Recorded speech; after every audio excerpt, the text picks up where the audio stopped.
உங்களை வாழ்த்துகிறேன். நான் சமீபத்தில் எழுதின ஒரு பாடலுடைய சில வரிகளை மாத்திரம் உங்களுடைய வாயிலை போட விரும்புகிறேன். நான் அதனை எழுதும்போது அதை உள்ளான மனிதனிலே அதிகமாக உணர்ந்தது மாத்திரமல்ல, தேவ பிள்ளைகளுக்கு சரியான லக்கு தெரிவதற்கு அவர்கள் வெளிச்சத்திலே வாழ வேண்டும் என்கிற நோக்கத்தோடு நான் அந்த பாடல் எழுதினேன். அதை பின்னதாக நீங்கள் சொன்னீர்கள் என்றால் ஒருவேளை மனதிலே பகிர்ந்துவிடும். எளிதான பாடல், எல்லாரும் சொல்லலாமா? வழி தப்பி நடந்த எனக்கு, வழி தப்பி திரிந்த எனக்கு, மறுபடியும் சொல்லலாம், வழி தப்பி திரிந்த எனக்கு வாழ்வு தந்த நாயகா, வாழ்நாள் எல்லாம், நன்றா சொல்லலாம் மறுபடியும், வாழ்நாள் எல்லாம் விழி இழந்தவர்க்காய் வாழ்வேன். ஒரு சிறு பிள்ளை விளையாடி கொண்டிருந்த போது திடீரென்று அவளுக்கு நெஞ்சுவலி உண்டாயிற்று. பார்க்கில் விளையாடி கொண்டிருந்தாள், அவளுக்கு நெஞ்சுவலி உண்டாயிற்று. தாய் எடுத்துக்கொண்டு உடனடியாக ஆஸ்பத்திரிக்கு கொண்டு போனார்கள். டாக்டர்கள் சொன்னார்கள், இவளுடைய வியாதி மறைந்தே இருந்திருக்கிறது, இன்றைக்குத்தான் வெளிப்பட்டிருக்கிறது.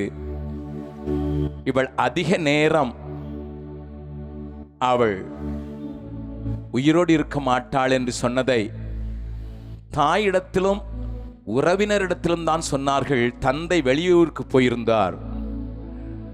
அதை இந்த பெண் புரிந்து கொண்டாள். புரிந்து கொண்ட அந்த சிறு பெண், அவளுக்கு ஒன்றும் அதிக வயதாகவில்லை. உண்மையாக நடந்த சம்பவம் சொல்லுகிறேன்.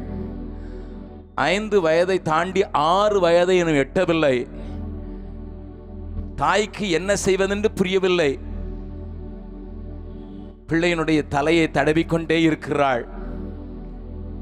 தாய் சொல்லுகிறாள், அம்மா அம்மா, உனக்கு என்னடா ஆசை? கண்ணீரை எல்லாம் தனக்குள்ளே வைத்துக்கொண்டு உடைந்த இருதயத்தோடு கூட அந்த தாய் கேட்கிறா, உனக்கு என்னம்மா ஆசை? அந்த பிள்ளை சிரிச்சுக்கிட்டே ஒரு காரியத்தை சொல்கிறாள். என்ன சொன்னால் தெரியுமா? மம்மி மம்மி, டாக்டர் சொன்னது என் காதில் விழுந்துட்டு, நான் ரொம்ப நேரம் உயிரோடு இருக்க மாட்டேன்னு தானே டாக்டர் உங்ககிட்ட சொன்னாங்க. அம்மாவுக்கு என்ன செய்ததுன்னு தெரியல, ஓ என்று அழ வேண்டும் என்று இருக்கிறதுனால் பிள்ளையை தேற்றுவதற்காக தாய், பிள்ளை இல்லம்மா இல்லம்மா நீ உயிரோடு இருப்பம்மா, இல்லம்மா நீங்க கேட்டதுனால சொல்றேன். நீங்க நீ பார்க்குக்கு விளையாட கூட்டிட்டு போவீங்கல்ல, அங்க ஒரு அங்கிள், ஒரு குருட்டு அங்கிள் அப்படி கம்ப தொட்டு தொட்டு தொட்டு தொட்டு வருவார். நான் அவர் யாருன்னு கேட்பேன்ல, அவர் ஒரு சயின்டிஸ்ட். ஆனால் சயின்ஸ்ல அவர் ஒரு சோதனை சாலையில் ஒரு லேபரேட்டரியில் ஒர்க் பண்ணும்போது திடீர்னு ஒரு கேஸ் அடிச்சு அவர் கண்ணு போயிட்டதுனால தான் அவர் இப்படி இருக்கிறான்னு சொன்னீங்கல்ல. அது சமீபத்தில் நடந்துன்னு சொன்னீங்கல்ல மம்மி. அவர் உலகத்துக்கு ஏதோ ஒரு மருந்தை கண்டுபிடிக்கிறது தான் அப்படி உபயோகப்படுத்தினாரு, நீங்க தானே எனக்கு சொன்னீங்க. ஆமாம்மா, அவரை எப்பம்மா இப்ப நினைக்கிற? அவரை எதுக்குடா இப்ப நினைக்கிற? இல்ல மம்மி, இல்ல நான் இறந்து போறேன், உடனே ஒண்ணு செஞ்சுறீங்களா நீங்க? என் கண்ணை எடுத்து அந்த அங்கிளுக்கு கொடுக்கறேன்னு சொல்லிருங்க. நான் பார்க்க முடியலனாலும் அந்த அங்கிள் பார்த்து கொஞ்சம் பேர் உயிரை காப்பாத்துறதுக்கு ஒரு மருந்தை கண்டுபிடிச்சிருவாருன்னு சொல்லி போயிட்டு வரமான்னு சொல்லிட்டு போயிட்டா. இது ஒரு நடந்த உண்மையான ஒரு சம்பவம். அருமையானவர்களே, தன்னுடைய இறுதி கட்டத்திலேயும் தனக்காக வாழ வேண்டும் என்று நினைக்காமல், யாராயிலும் ஒரு சிலர் என்னுடைய வாழ்க்கையை விட்டு செல்கிற வாழ்க்கையில நம்பிக்கை கொள்ள வேண்டும் என்ற ஒரு சிறு பிள்ளையினுடைய துடிப்பு இன்றைக்கு தேவ ஜனங்களை தட்டி பிடிக்குமானால் எத்தனை நலமாயிருக்கும். ஆகையினால் தான் நான் எழுதினேன், ஆண்டவரே, வாழ்நாள் எல்லாம் விழி இழந்தவர்களுக்காய் நான் வாழ விரும்புகிறேன். என்னை குருடனாய் இருந்த என்னை, வழி தப்பி திரிந்து கொண்டிருந்த எனக்கு வாழ்வு தந்தீங்க ஆண்டவரே. ஒருவேளை என் கண்ணை பிடுங்கி கொடுக்கறதுக்கு இல்லை, ஆனா விழி தெரியாம வழி தெரியாம அநேகர் இந்த உலகத்துல இருட்டில் நடந்து கொண்டிருக்கிறவங்களுக்கு நானே நானே ஒரு வழிகாட்டியாய் மாறுவதற்கு வாழ்நாளெல்லாம் ஒப்பு கொடுக்கிறேன்னுங்கிற அந்த நினைவோடு தான் இந்த பாடலுடைய 4 கவி எழுதினேன். அடுத்த கவி எழுதும்போது மறுபடியும் சொல்லலாம், இருளில் வாழ்வோர் எல்லாம் இலக்கினை ஒருபோதும் அறியா. எங்க போறேன்னே தெரியாது. கண்ணு இருக்குது, ஆனா இருட்டுக்குள்ள இருக்கிறாங்க. கண்ணு இருக்குது, 4 பக்கமும் இருட்டா இருக்கிறதுனால எங்க போறேன்னு தெரியல.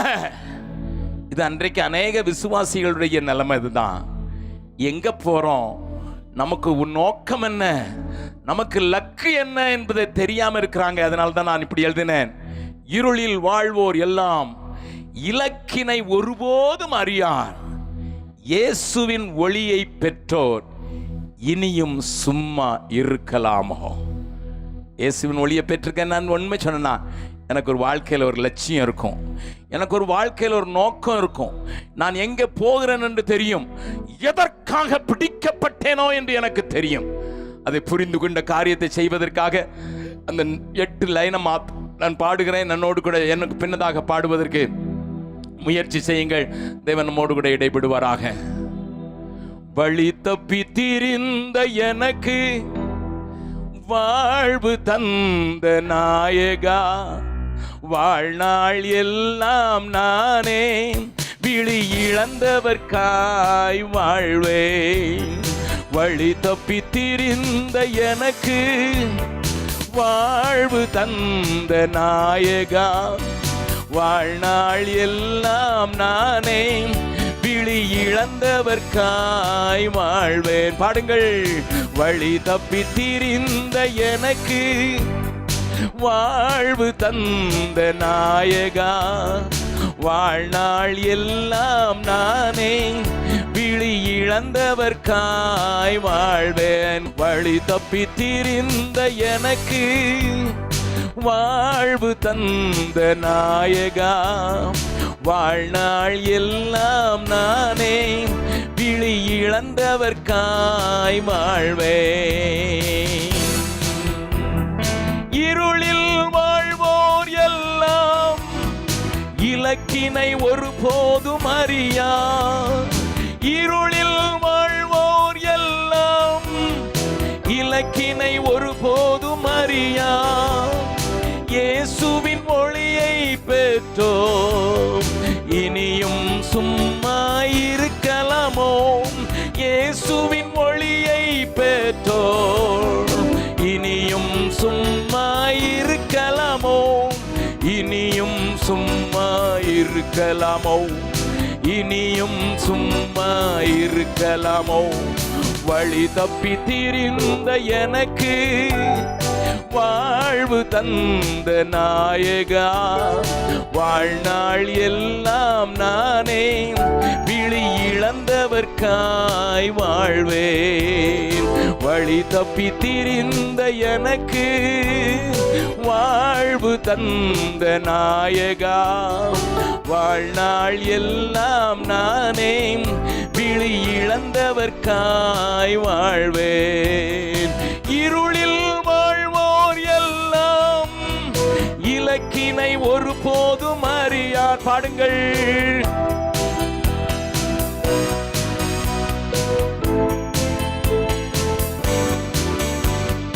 இயேசுவின் ஒளியை பெற்றோ இனியும் சும்மா இருக்கலாமோ, இனியும் சும்மா இருக்கலாமோ, இனியும் சும்மா இருக்கலாமோ.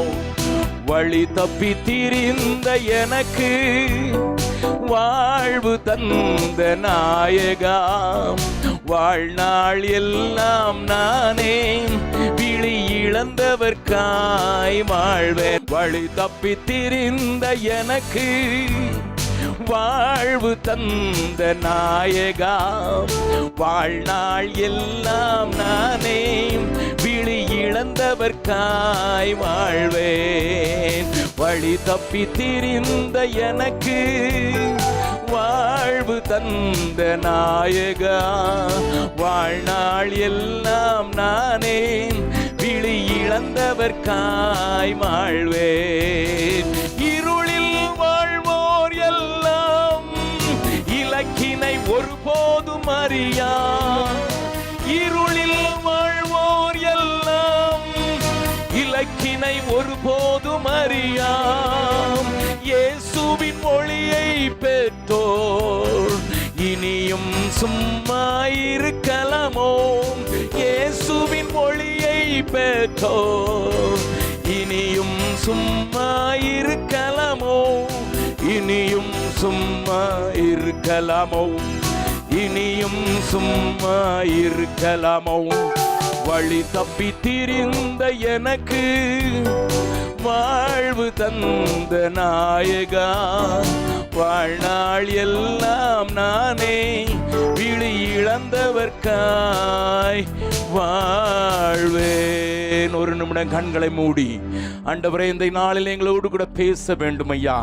நாங்கள் படைத்த காணிக்கை நீங்க அங்கீகரித்தது மாத்திரமல்ல, எங்களையும் அங்கீகரிக்கிறது மாத்திரமல்ல, எங்களை கொண்டு ஆண்டவரே தேவரீர் செய்ய வேண்டியவளை எங்களுக்கு காணும்படியாக ஆண்டவரே தேவரீர் இந்த நேரத்தில் ஆவியானுடைய பிரசன்னம் ஹல்லேலூயா எங்கள் மத்தியிலே கர்த்தாவே அபரிதமாய் காணப்பட வேண்டுமே. அந்த தெய்வீக சத்தத்தை நாங்கள் புரிந்து கொள்ள எங்கள் செவிகளையும் எங்கள் ஆண்டவரே கண்களையும் திறக்கும்படியாக ஒப்பு கொடுத்து நாங்கள் ஜெபிக்கிறோம் ஐயா. Thank you Lord. ஆதாரம் நீர்தான் ஐயா,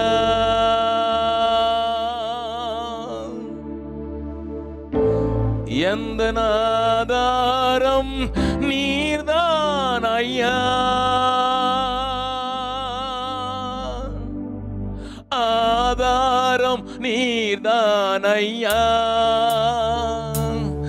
எந்த ஆதாரம் நீர்தான் ஐயா, ஆதாரமின்றி அலைந்திடும் எனக்கோள் ஆதாரம் நீர்தான் ஐயா, ஆதாரமின்றி அலைந்திடும் எனக்கோள் ஆதாரம் நீர்தான் ஐயா. இயேசு கிறிஸ்துவின் மூலம் ஜெபம் கேளும் நல்ல பிதாவே, ஆமென். இந்த நாள் காலை வேளையிலே உங்களோடு கூட ஆண்டவருடைய வார்த்தையை பகிர்ந்து கொள்வதற்காக தேவனுடைய முகத்தை நான் நோக்கி பார்த்தபோது ஆண்டவர் எனக்கு தந்த தலைப்பு, ஆண்டவருடைய தேவைகள் நம்முடைய தேவைகளை காட்டிலும் அதிகமானவைகள் என்கிற ஒரு வினோதமான தலைப்பின் கீழே நான் பேசும்படியாக ஆவியானவர் என்னோடு கூட இடைவிட்டார். ஆங்கிலத்தில் சொல்ல வேண்டுமென்றால், God's needs are bigger than our needs. நம்முடைய தேவையை காட்டிலும் தேவனுடைய தேவைகள் மிகவும் அதிகமானவைகள் என்பதை நீங்களும் நானும் புரிந்து கொண்டால் நம்முடைய வாழ்க்கையின் நோக்கம், நம்முடைய வாழ்க்கையினுடைய லக்கு, நம்முடைய வாழும் முறை அனைத்திலையும் ஒரு பெரிய தாக்கத்தையும் மாற்றத்தையும் அது உண்டாக்கிவிடும் என்பதற்கு குறிப்பாக அதை உங்கள் மனதிலே வைப்பதற்கு இந்த தலைப்பின் கீழே நான் பேச விரும்புகிறேன். ஐயா, இந்த உலகத்தில் யாருக்கையா தேவையில்லை என்று நீங்கள் கேட்கலாம். ஒவ்வொருவருக்கும் ஒவ்வொரு தேவைகள் இருப்பதை நாம் உலகத்திலே பார்க்கலாம். ஏராளமான மக்கள் தேவைகளோடு, அதிகமான தேவைகளோடு கூட இருப்பதனையும் நீங்கள் கண்டு கொள்ளலாம். அந்த தேவைகளை அவர்கள் தங்களுடையதாக மாற்றி அதை சுமந்து அதில் மாட்டிக்கொண்டவர்களும் இருக்கிறதை நீங்கள் பார்க்கலாம்.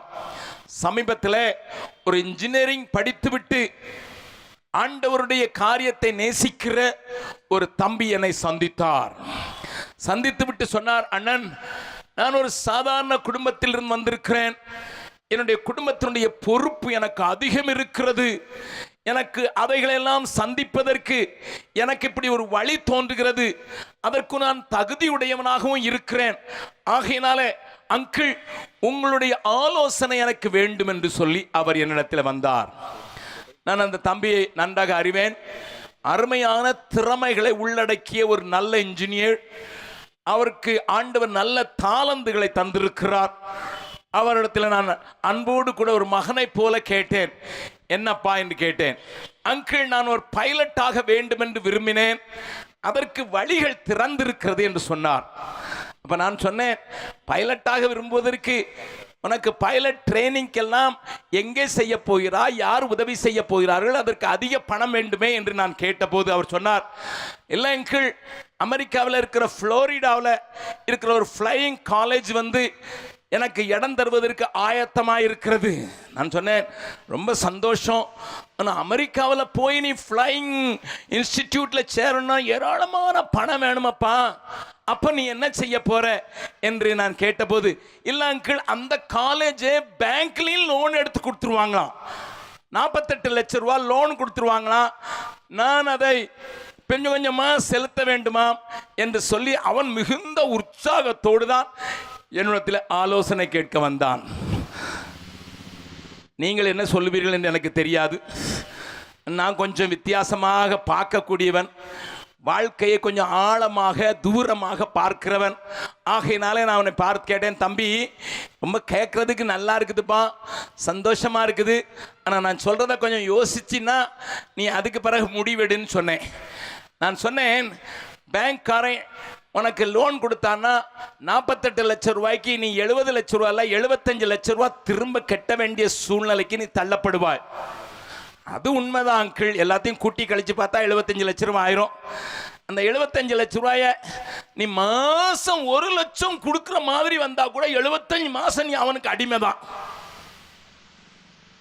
6 வருஷம் போச்சுது, நீ படிக்கிறதுக்கு 3 வருஷம் போச்சுது, 9 வருஷம் ஆச்சுது. ஆனால் 1 லட்சம் நீ பேங்க்கில் கொடுக்குற அளவுக்கு உனக்கு இப்போ ஒன்றும் பெரிய உடனே அப்படிப்பட்ட வேலை கிடைக்காது. நீ மிஞ்சி மிஞ்சி போனீங்கன்னா, ஏன்னா நீ பைலட்டாக இருந்தீங்கன்னா, அதுவும் கமர்ஷியல் பைலட்டாக இருந்தீங்கன்னா, அந்த மாதிரி வீட்டில் தான் இருக்கணும், அந்த மாதிரி தான் நீ வாழணும், அந்த மாதிரி காரியங்கள்லாம் செய்யணும். ஆக என்னதான் முக்கி நீ சேர்த்து நீ கொடுத்தாலும் 20,000 ரூபா கொடுக்கலாண்டா. 20,000 75 லட்சத்தை என்னைக்கு பூர்த்தி செய்யும்னா 25 வருஷம் ஆயிருண்டா. இப்பமே உனக்கு 25 வயசு ஆகுது, இன்னும் 25 வருஷம் போச்சுன்னா 50 வயசு ஆயிரும்.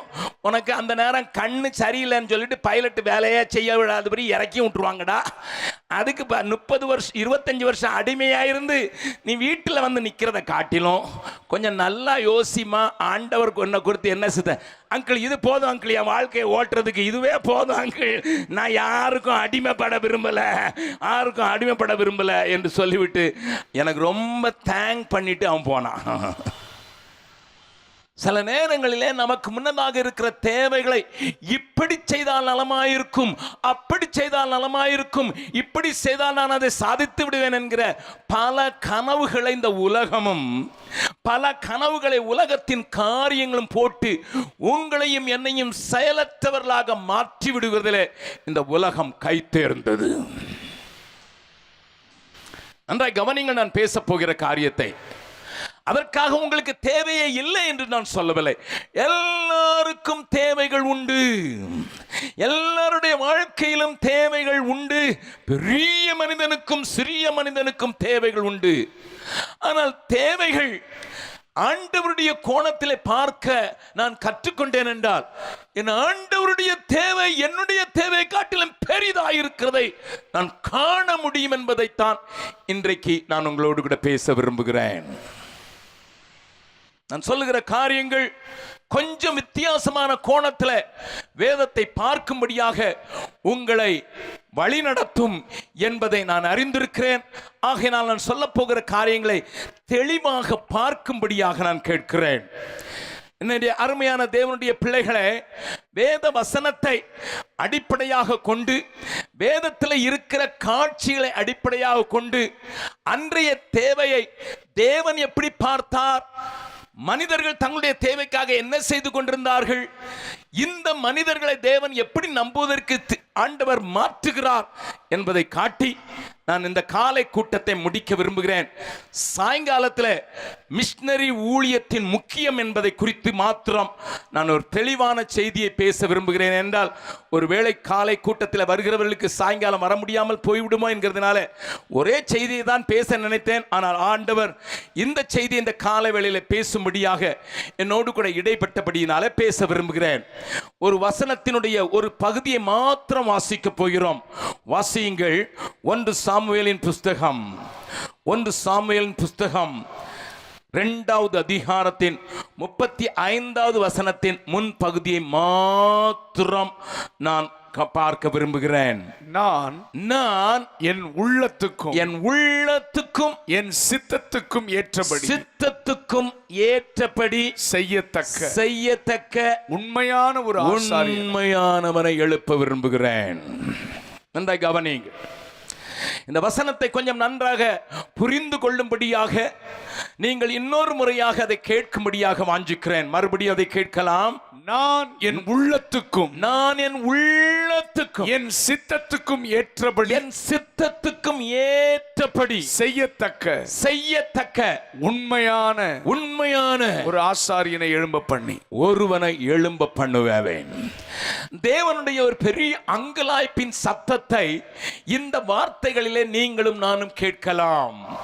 வேதத்தை படிக்கும் போது வேதத்தை இன்றைய நாளின் கண்ணோட்டத்திலேயும் படித்துக் கொள்வது நலம் என்று சொல்கிறவன் நான் முழு வேதாமத்தையும் முழு வேதாகமாகவே அந்த வேதம் காண்பிக்கிற ஆண்டவரையும் அவருடைய இருதயத்தையும் புரிந்து கொள்வதற்கு ஏதுவாக உங்களுடைய கவனத்தை நான் திருப்ப விரும்புகிறேன். அதை புரிந்து கொள்ளும்படியாக வாஞ்சிக்கிறேன். நன்றாய் கவனியுங்கள். இங்கே ஆண்டவர் தன்னுடைய இருதயத்தின் வாஞ்சையை வெளிப்படுத்துகிறார். என் உள்ளத்துக்கும் என் சித்தத்துக்கும் ஏற்றபடி செய்கிற மனிதர்களை நான் எழும்புக பண்ணுகிறதற்கு நான் வாஞ்சிக்கிறேன் என்று சொல்லுகிற ஆண்டவர் எப்படிப்பட்ட சூழ்நிலையிலே இதை சொன்னார் என்பதை புரிந்து கொள்ள வேண்டும் என்றால் வெறும் ஒரு அதிகாரத்தை மாத்திரம் நீங்கள் படித்தால் போதாது. மாறாக அந்த நாட்களிலே நடந்த காரியங்களை நீங்கள் புரிந்து கொள்ள வேண்டும். 2 வார்த்தைகளை கிரேக்க மொழியிலே சொல்வார்கள். ஒன்று அந்த நாளிலே என்று 2 வார்த்தையை சொல்வார்கள். குரோனோஸ் என்று சொல்வார்கள், அதற்கு பிறகு கைரோஸ் என்று சொல்வார்கள். இந்த 2 வார்த்தைகளையும் நீங்கள் தெளிவாக புரிந்து கொண்டால் தான் தேவனுடைய விருப்பத்தையும் இன்றைக்கு தேவன் என்ன செய்ய விரும்புகிறார் என்பதையும் நீங்கள் அறிந்து கொள்ள முடியும் என்பதற்காக இந்த 2 வார்த்தைகள் நான் சொல்கிறேன். நான் கிரேக்கன் படித்தவன் அல்ல.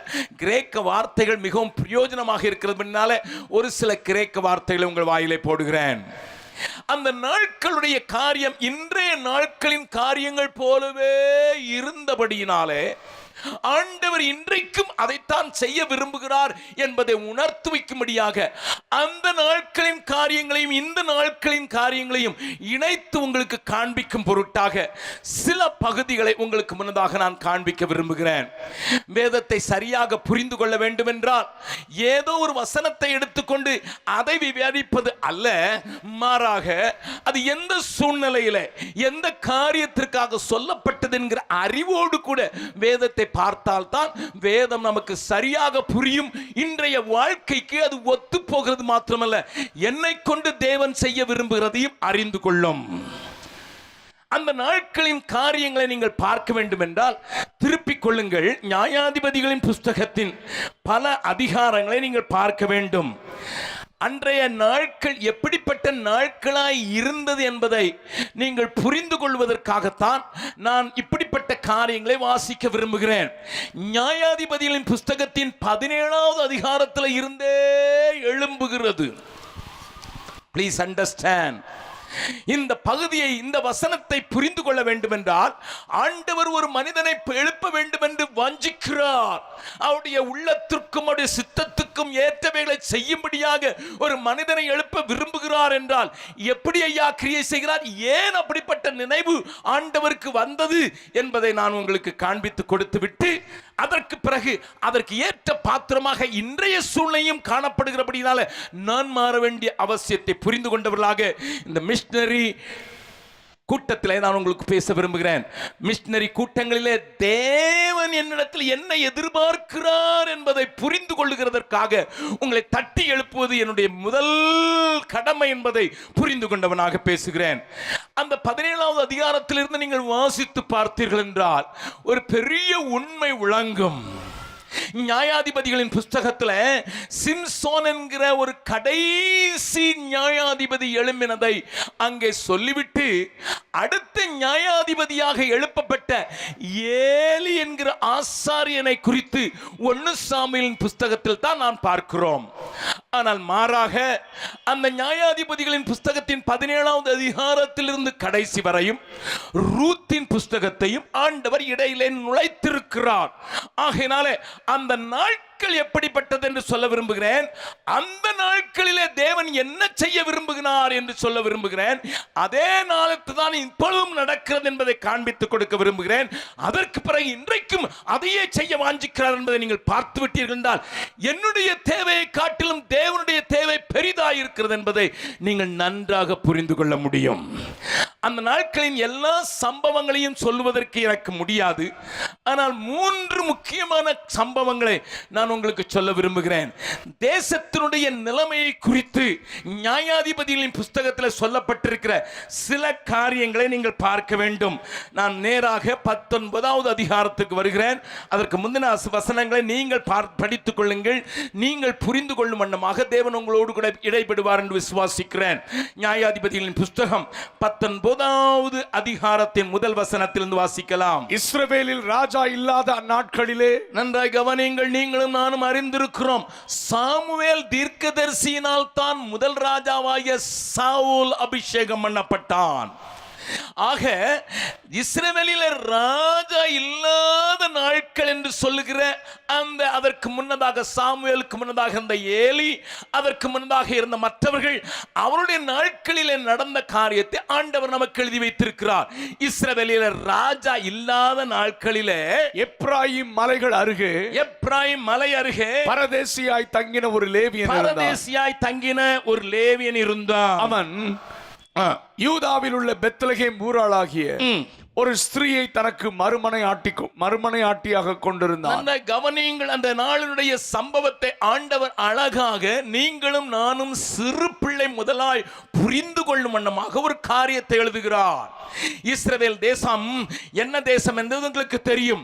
எகிப்து தேசத்தில் அடிமையாய் இருந்தவர்களை ஆண்டவர் பாலும் தேனும் ஓடுகிற கானான் தேசத்தில் கொண்டு வந்து அழைத்து வைத்திருக்கிறார். அவர்கள் நடக்க வேண்டிய வழிக்கு அவர்களுக்கு எழுதி கொடுத்திருக்கிறார், கற்பனைகளை எழுதி கொடுத்திருக்கிறார். அவர்களை விசாரிப்பதற்கு அவர்கள் மத்தியிலே நியாயாதிபதிகளை ஆண்டவர் அவ்வப்போது எழுப்பிக் கொண்டிருக்கிறார். அவர்கள் மத்தியிலே வாசம் பண்ணுவதற்கு ஒரு பெரிய ஆசரிப்பு கூடாரத்தை மோசேக்கு கொடுத்த கட்டளையின்படி உண்டாக்கப்பட்ட ஒரு ஆசரிப்பு கூடாரம் உண்டு. அவர்கள் மத்தியிலே தேவ பிரசன்னம் தங்கி இருப்பதற்கு கிருபாசன பெட்டி என்ற உண்டாக்கி இருக்கிறார். தேவ ஜனங்கள் எப்படி நடக்க வேண்டும் என்று அவர்களுக்கு சொல்லப்பட்டிருந்தது. தேவன் சொன்னபடியே அவர்கள் வணங்கா கழுத்தில்லாதவர்கள் உள்ளவர்களாக இருந்தாலும் அவர்களை நடத்தி கொண்டு கானானிலே குடியிருக்க வைத்திருக்கிறார். இப்படிப்பட்ட தேசத்தில் நடக்கிற அந்த 19வது அதிகாரம் என்னை அநேக நேரங்களிலே கண்ணீர் விட வைத்திருக்கிறது. அங்கே லேவியனாகி ஒரு மனுஷன் ஒரு மறுமனையாட்டியை கொண்டான். அவள் அவனுக்கு துரோகம் பண்ணினாள், விபச்சாரம் செய்தாள். விபச்சாரம் செய்துவிட்டு தன்னுடைய தகப்பனுடைய வீட்டிலே போய் தங்கிவிட்டாள். சில மாதங்கள் கழித்து அந்த லேவியனுக்கு தன்னுடைய மறுமனையாட்டியை கூட்டிக் கொண்டு வர வேண்டும் என்று யோசனை உண்டாயிற்று. அந்த அதிகாரத்தினுடைய காரியங்களை கொஞ்சம் காண்பிக்க விரும்புகிறேன். இப்பொழுது அவன் அவளை மன்னிக்கிறான்.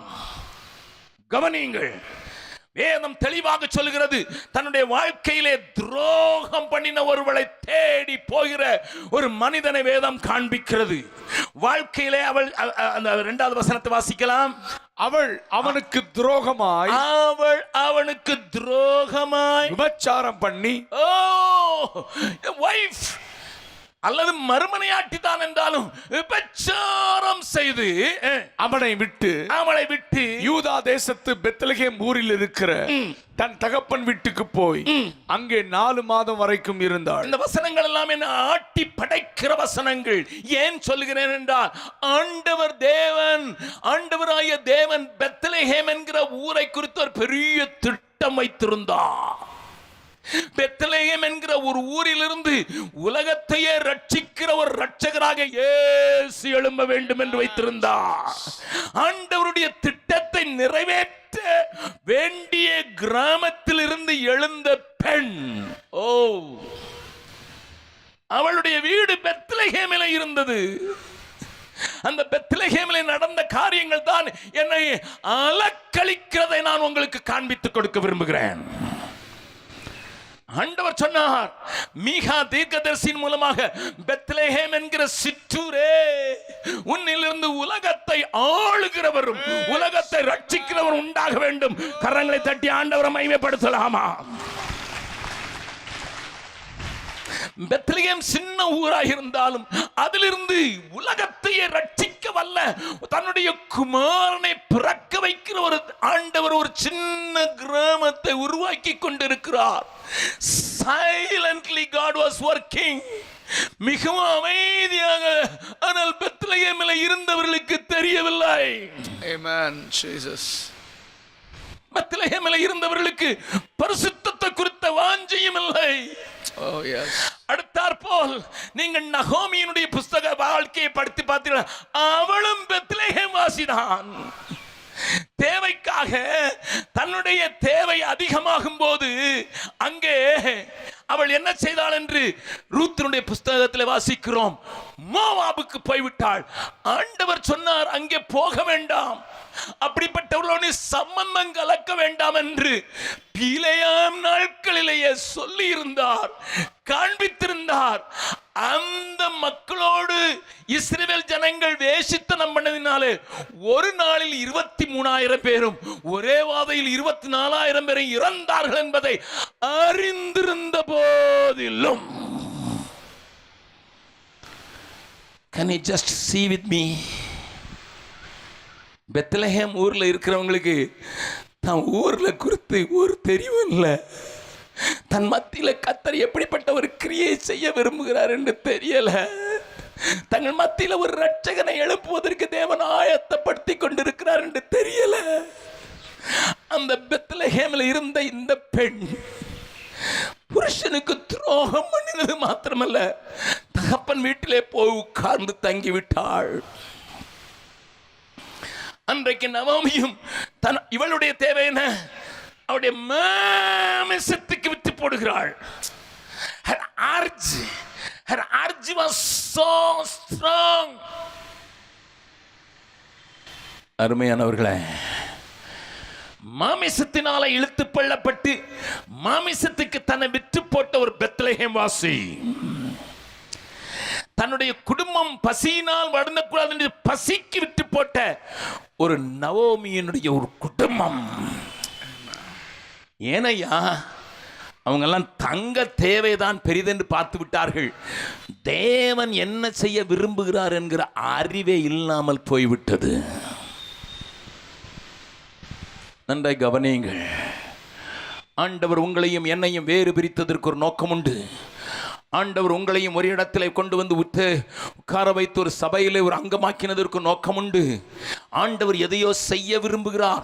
ஏதோ பரலோகத்துக்கு போவது மாத்திரம் என்னுடைய குறி என்று வாழ்ந்து விடாதீர்கள். நம்மை கொண்டு நமது மத்தியிலே ஆண்டவர் ஒரு சைலண்டா ஒரு கிரியை செய்ய விரும்புகிறார் என்பதை கண்ணோக்கி பார்த்தீர்கள் என்றால் ஆண்டவருடைய துடிப்பு உங்களுக்கு தெரியும். ஆண்டவருடைய இதயத்தின் பாரம் உங்களுக்கு தெரியும். God is doing something. Amen. Praise God. Hallelujah.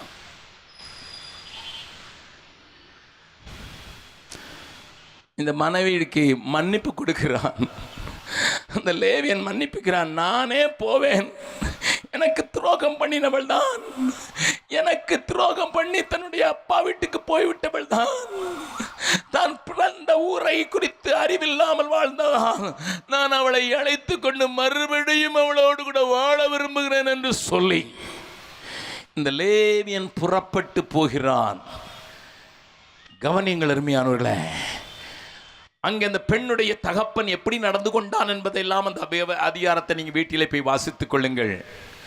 அவன் இவனை குடிக்க வைத்து இவனை அங்கே தங்கி வைக்கிறதற்காக பல உபாய தந்திரங்களை சென்றதாலும் 5ஆம் நாளிலே ஐயா என்னுடைய மனைவியை எடுத்துக்கொண்டு நான் போகட்டும் என்று சாயங்கால வேளையில் அவன் புறப்பட்டு மனைவியோடு கூட வருகிறான். அவனுக்குள்ளே இருந்த சிந்தைகளை நான் காண்பிக்க விரும்புகிறேன். A man who wanted to forgive his wife, தன்னுடைய மனைவியை மன்னிக்க விரும்புகிற மனுஷன். அதோடு மாத்திரமல்ல, அங்கே என்ன சொல்கிறான் பாருங்கள். 9வது வசனத்தை வாசிக்க போது, பின்பு அவனும் அவன் மறுமனையாட்டியும் அவன் வேலைக்காரனும் கூட ஒரு வேலைக்காரனும் இருக்கிறான். போகிறதற்கு எழுந்திருந்த போது அவர் போகிறதுக்கு எழுந்திருந்த போது ஸ்திரீயின் தகப்பனாகி அவனுடைய மாமன், இதோ பொழுது அஸ்தமிக்க போகிறது, சாயங்காலமும் ஆயிற்று, இங்கே ராத்திரிக்கு இருங்கள், பார் மாலை மயங்குகிற வேலை ஆயிற்று, உன் இருதயம் சந்தோஷமாய் இருக்கும்படி இங்கே ராத்தங்கி நாளை இருட்டோடே எழுந்திருந்து உன் வீட்டுக்கு போகலாம் என்றார். நல்ல கவனிங்க, மாமனார் சொல்றாரு, let us enjoy one more night. Here is a man who doesn't want more enjoyment. I had enough. நான் அனுபவித்தது போதும், இன்னமும் அனுபவி என்று சொல்லாதே, நான் போக வேண்டும். அதை குறித்து நான் அதிகம் பேச விரும்பவில்லை. இந்த மனிதனை கொஞ்சம் காட்டி கொடுத்து விடுகிறேன். விடுகிறேன். அவன் சந்தோஷமாக இருப்பதற்கு மாமனார் ஃப்ரீ ஆஃபர் கொடுக்கிறார். நமக்கு கொஞ்சமே எப்பவுமே எழுப்பு உண்டு. ஃப்ரீன்னு சொன்னாலே உடனே நம்ம கொஞ்சம் ஃப்ரீன்னா திரும்பி பார்த்துறேன். நல்லா கவனிங்க, உங்களுக்கு எஸ்எம்எஸ் வரும், இது ஃப்ரீ அது ஃப்ரீன்னு உங்களை மாட்டி வைக்கிறதுக்கு தான்.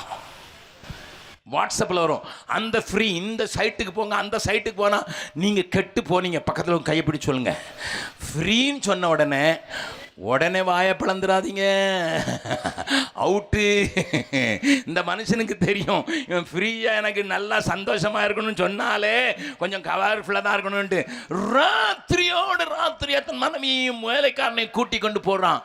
A good man, I want to tell you, a good man who is able to forgive his own wife who went astray, தன்னுடைய வழிகளை விட்டு தன்னுடைய மாம்சத்திற்கு பின்னதாக போகிற அந்த மனைவியையும் மன்னிப்பதற்கு தானாய் வலிய வந்து நலம் விசாரிக்கிறதற்கு போகிற ஒரு மனிதன்.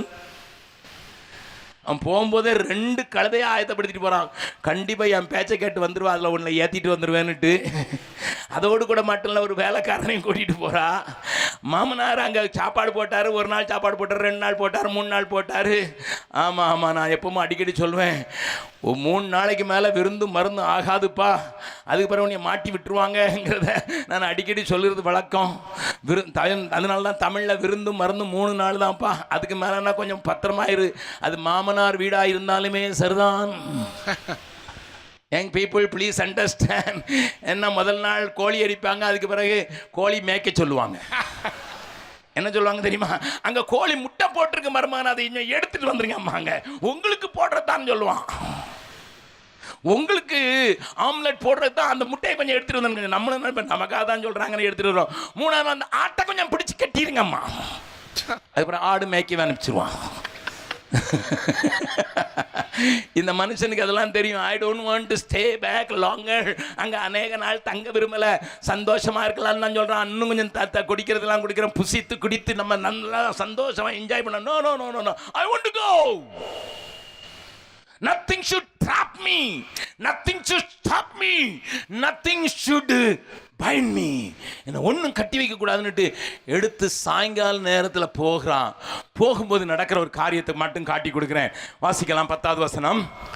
அந்த மனுஷனோ ராத்திரிக்கு இருக்க மனதில்லாமல் 2 கழுதைகள் மேலும் சேணம் வைத்து தன் மறுமனையாட்டியை கூட்டிக் கொண்டு எழுந்து புறப்பட்டு எருசலேம் ஆகிய எபூசுக்கு நேராக வந்தான். நல்ல கவனிங்க, இப்போ எருசலேம் அந்த நாட்களில் எபூசியரின் கையிலே இருக்கிறது.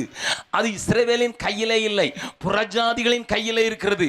அப்பொழுது வேலைக்காரன் சொல்கிறான், ஐயா எருசலேம் ஒரு பெரிய பட்டணம், அங்கே போய் ராத்தங்குவோம் என்று சொல்லும் போது அவன் சொல்லுகிறான், புறஜாதிகளிடத்தில் தங்க வேண்டும், நான் புறஜாதிகள் மத்தியில் தங்க விரும்பவில்லை. அவன் ஒன்று செய்கிறான். 12வது வசனம். அதற்கு அவன் எஜமான், ஆ. நாம் வழியை விட்டு இஸ்ரவேல் புத்திரர் இல்லாத புத்திரர் அல்லாத மறுஜாதியார் இருக்கிற பட்டணத்திற்கு போகப்படாது, அப்பாலே கிபியா மட்டும் போவோம் என்று சொல்லி. நம்ம பிள்ளைங்க இருக்காங்க, நம்ம விசுவாசிகள் இருக்கிறாங்க, நம்ம போல யெகோவா தேவனை ஆராதிக்கிறவர்கள் இருக்கிறார்கள், கிபியாவுக்கு போவோம். He never wanted to stay for a night among people, those who don't know their God. Oh yes, amen. அந்த இருதயத்தை கொஞ்சம் காண்பித்து கொடுக்கிறதுக்கு சொல்றேன். அந்த இருதயத்தை கொஞ்சம் காண்பித்து கொடுக்கிறதுக்கு சொல்றேன். நல்லா கவனிங்க. எபூசியர்க்கு போண்டா, அவங்க தேவனை வணங்கவில்லை, கிபியாவுக்கு போவோம். ஆனால் கிபியாவில் போன போது நடந்த ஒரு காரியத்தை பாருங்கள். அங்கே வந்தபோது ஒருவர் 15வது வசனம். ஆகையால் கிபியாவிலே வந்து ராத்தங்கும்படிக்கு வழியை விட்டு அவ்விடத்திற்கு போனார்கள். அவன் பட்டணத்துக்கு போனபோது ராத்தங்குகிறதற்கு அவர்களை வீட்டிலே சேர்த்துக் கொள்வார் இல்லாததினால் வீதியில் உட்கார்ந்தான். சொந்த ஜனத்தண்டையில தான் போகிறார், ஆனால் சொந்த ஜனம் அவரை ஏற்றுக்கொள்வதற்கு ஆயத்தமாக இல்லை. பக்கத்தில் இருக்கவங்க கையை பிடிச்சு சொல்லுங்க, இன்னைய நிலைமைனால என்னது இப்படி தானே இருக்குது. ஆமாம் நம்ம நினைக்கிறோம் அவங்கக்கிட்ட போனால் உதவி கிடைச்சிடணுன்ட்டு, அவங்க நம்மளை அறிஞ்சு கொள்ளுவார்கள் என்று. ஆனால் கிடைக்கவில்லை. இந்த மனிதன் தடுமாடி வீதியில் இருக்கிற நேரத்தில் நடந்த ஒரு காரியத்தை தான் வேதம் சொல்கிறது. இரவு வேளையிலே அவனுடைய மறுமனையாட்டி அநேகரால் தீட்டுப்படுத்தப்பட்டு கொல்லப்படுகிற சம்பவத்தை பார்க்கலாம்.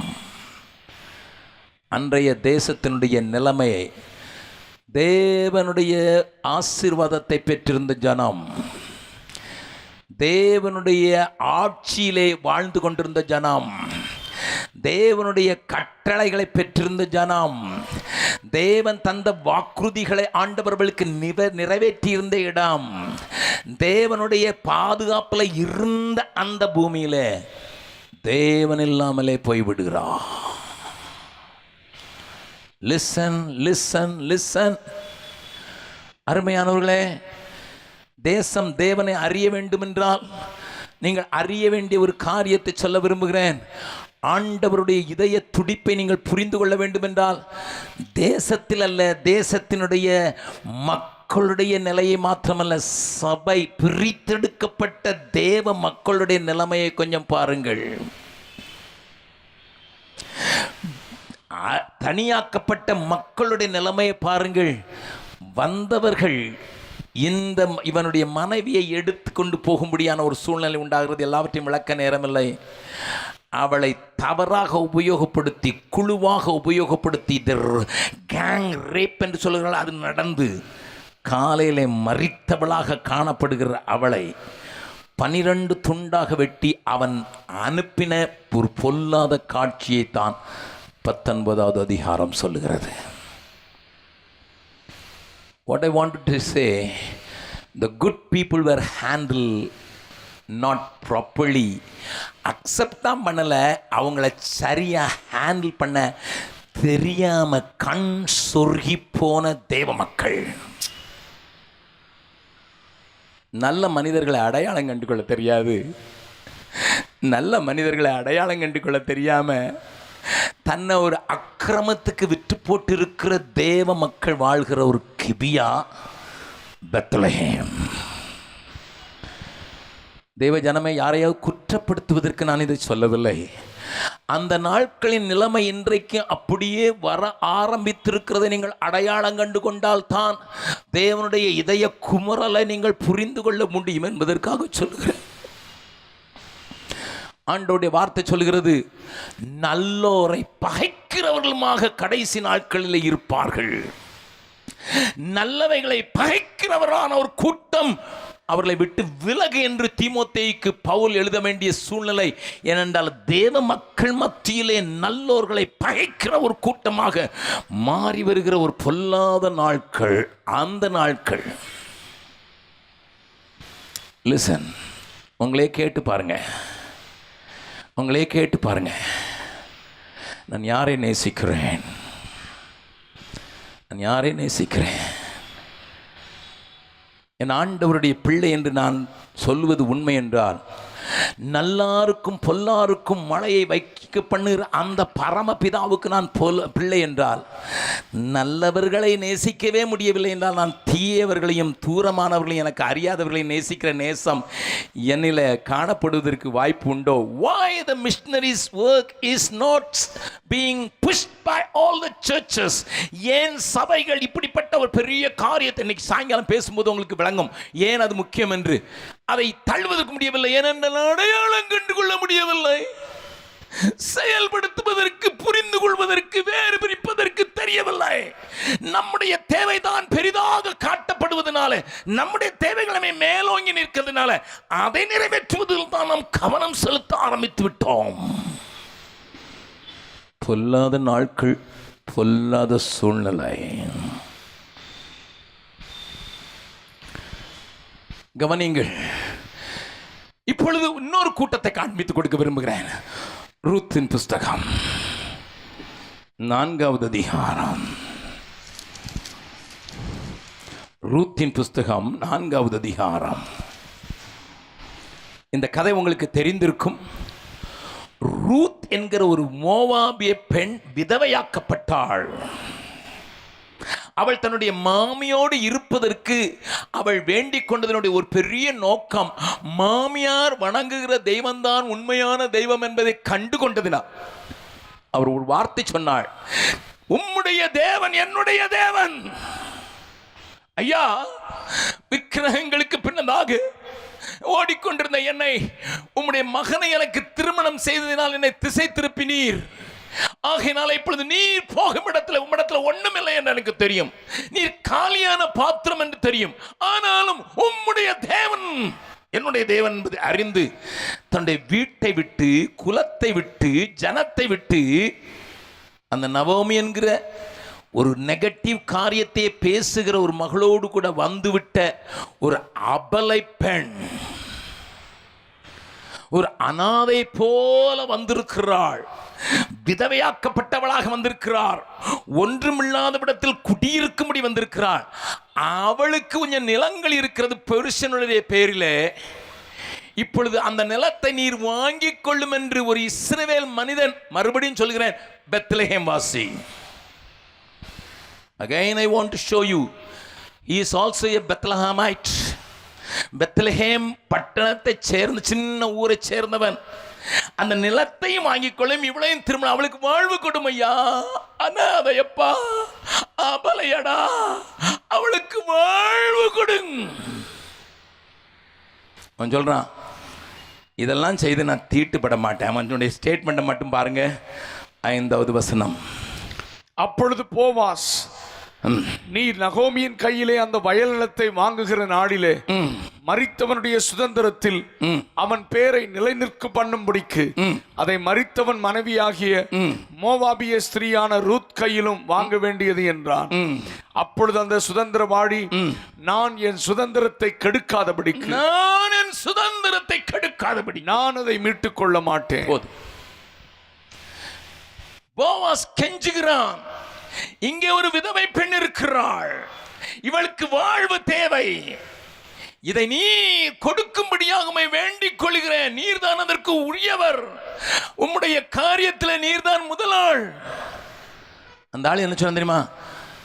இவன் தன்னுடைய பரிசுத்தம், தன்னுடைய எல்லை, தன்னுடைய சுதந்திரத்தை காக்கிறதா இவனுக்கு பெருசு.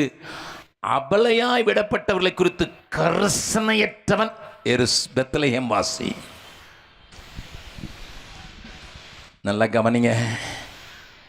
நான் சொல்ல வர்றதை புரிஞ்சு கொள்றதுக்கு கொஞ்சம் மெல்ல மெல்ல உங்களுக்கு கண்டுகள.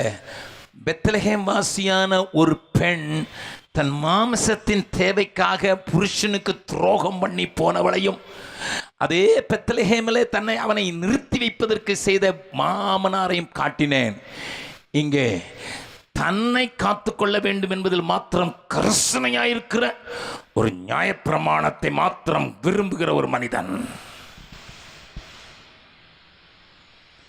தேவ ஜனங்கள் மத்தியில் மற்றவர்களுக்காக கஷ்டப்படுகிறதை காணக்கூடாத ஒரு மனிதன். கடந்த வருஷத்தில் இங்கிலாந்துக்கு போயிருந்த போது நடந்த ஒரு சம்பவத்தை பின்னதாக வாட்ஸ்அப்லையும் போட்டிருந்தார்கள். ஒருவேளை நீங்கள் பார்த்திருக்கலாம். அதை டிராமாவாக மாற்றி போட்டிருந்தார்கள்.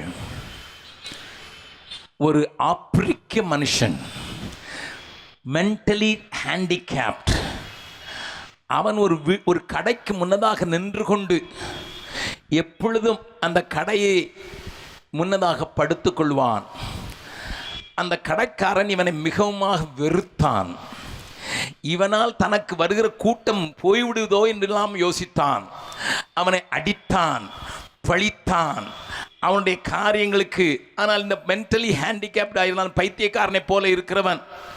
அவன் அங்கே தங்கியிருப்பான், ராத்திரி வேளையில் அங்கே தான் படுத்திருப்பான். ஒரு நாளில் அந்த கடையை உடைப்பதற்கு 2 திருடர்கள் வந்தபோது இந்த பைத்தியக்காரன் அவளை நெருங்கவே விடவில்லை. ஆனால் அந்த வந்தவர்கள் இவனை குத்தி கொன்று போட்டு விட்டு போய்விட்டார்கள். அந்த காரியம் சிசிடிவியில் வந்தபோது தான் இவன் என்னுடைய வியாபாரத்தை கெடுக்கிறவன் அல்ல, மாறாக என் கடையையும் என் வாழ்க்கையும் காப்பாற்றினவன் என்பது கண்டுகொண்டான். ஆனால் அதற்குள் அந்த மனிதன் செத்துப்போனான் என்கிற ஒரு கதையை நான் தங்கியிருந்த ஈஸ்ட் ஹாமில் நடந்தது என்று ஒருவர் எனக்கு சொன்னார். அருமையானவர்களே, இன்றைக்கு என்னுடைய இருதயத்தை கொஞ்சம் புரிந்து கொள்ளும்படியாக நான் உங்களோடு கூட பேச விரும்புகிறேன். தேவ இருதயத்தை கொஞ்சம் புரிந்து கொண்டீர்களா? அபலையான ஒரு பெண்ணுக்கு வாழ்வு கொடுப்பதற்கு ஆயத்தமா இல்லை. I am very particular about mine. என்னுடைய வேலை மாத்திரம் நான் காத்துக்கொள்ள வேண்டும் என்கிற கரிசனை உள்ளவன் பெத்லஹேமை சார்ந்தவனே.